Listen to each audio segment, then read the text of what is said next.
Then I move on to housing. The housing sector is one of the sectors that we are, God willing, going to focus a lot on in the next term. There are three components of our housing policy.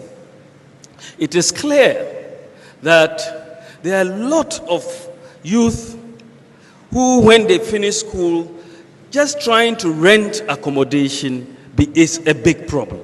And why is it? The large demands for rent allowance.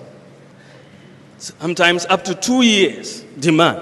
But someone who is finished school and just starting a job doesn't have those savings to pay all these huge demands for rent allowance. The landlords, on the other hand, have gotten used to asking, even though the law says 6 months, they've gotten used to asking for 2 years and insist on it because they are saying that they don't know if the tenant will run away or not, so they want to collect it up front. So there is a market failure.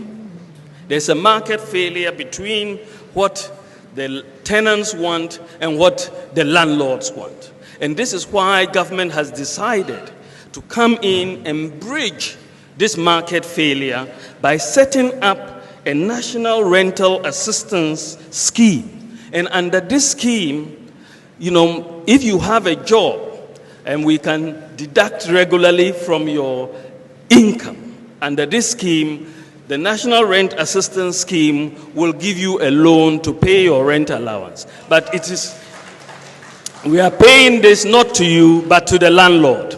And then we will deduct monthly as you would normally pay. So we are bridging this. You need to have a formal employment, which will allow us or guarantee someone who will guarantee so that you can pay. But it is very, very important that we address this, and we are going to be putting in place 100 million Ghana cedis for the National Rental Assistance Scheme and work with the private sector to crowd in more so that we can get this done and relieve a lot of people who are renting of the burden. We are also going to digitize the National Rent Control Board, and a new law which has been coming to cabinet will also pass a new Rent Control Act to become modern with our times.